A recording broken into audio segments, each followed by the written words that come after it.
Bonjour à tous et bienvenue sur la chaîne de Vapoclop. Aujourd'hui, présentation du kit Nautilus IO pour All-in-One de chez Aspire. C'est un kit donc qui est tout en un et qui est clairement fait pour aider le fumeur à arrêter la cigarette traditionnelle. Il est donc fait pour de la prise indirecte. À l'intérieur du kit, nous trouverons de nombreuses choses et on le voit, Aspire a vraiment fait un packaging pour mettre son matériel en valeur. Le Nautilus IO, un cordon de rechargement pour pouvoir recharger la batterie, un sachet comprenant, on le voit, des joints toriques et ici le petit bouchon pour le pod, nous verrons son utilité plus tard. Un manuel d'utilisation, une carte de garantie et pour finir, deux résistances, on le voit avec des joints de couleur.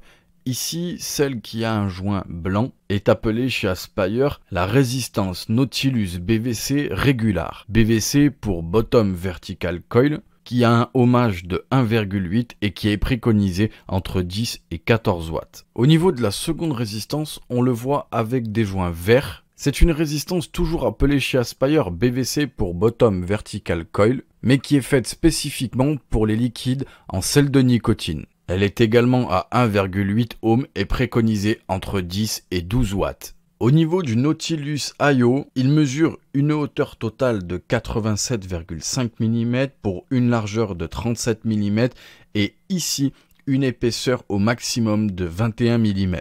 C'est un ensemble qui n'a pas de réglage. Il a une puissance de sortie de 12 watts et une batterie intégrée de 1000 mAh. Au sommet, on le voit, il y a un gros capuchon pour l'hygiène. Ce qui nous laisse apparaître dessous, on le voit, le drip tip qui est un drip tip propriétaire large, mais peu épais. Il est pensé pour être dans la bouche, vraiment pour tomber parfaitement au niveau de vos lèvres. Bien évidemment, ce drip tip est incrusté directement dans le pod. On le voit sur les côtés, on a deux boutons sur lesquels on va venir appuyer, ce qui vient déloquer le pod et le sortir. Au niveau du pod, on le voit, on peut voir le liquide qu'il y a à l'intérieur et sous le pod, on le voit, c'est une connexion ici directement avec la base.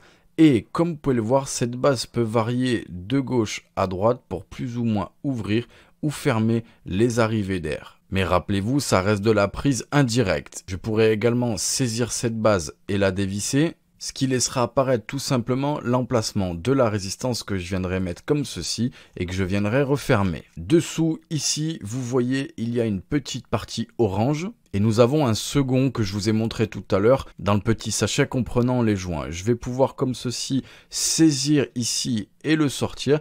Et ce qui va me laisser apparaître un trou de remplissage pour le pod. Ensuite, au niveau de la batterie proprement dit du Nautilus IO, sur le côté, on le voit, il y a une connexion pour pouvoir recharger sa batterie.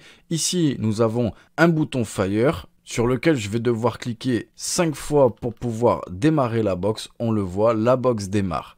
Pour l'éteindre, je réitérerai la même opération, il va clignoter et la box sera éteinte. Au bas de la batterie, on le voit, il y a 5 trous de dégazage en cas de problème. Ici, nous allons prendre l'ensemble, monter la résistance sur le pod, remplir le pod, le remonter sur la batterie et nous allons le tester. Nous revoici donc avec le Nautilus IO. J'ai pris une résistance, vous le voyez, elle est à l'intérieur. Je l'ai au préalable un petit peu imbibé, j'ai mis quelques gouttes à l'intérieur, j'ai ensuite rempli mon pod, puis je l'ai inséré dans la batterie. J'ai patienté 5 minutes que la résistance soit correctement imbibée, j'ai réglé les arrivées d'air à moitié, donc c'est pas trop ouvert, c'est pas trop serré. Comme vous pouvez le voir, ma batterie est activée, j'ai un liquide en 50-50 et nous vous conseillons de ne pas aller trop haut en termes de glycérine végétale. Avec ce genre de résistance, il ne faut pas dépasser les 50% de VG. Moi je suis en 50-50, un liquide un peu fruité et on teste ça.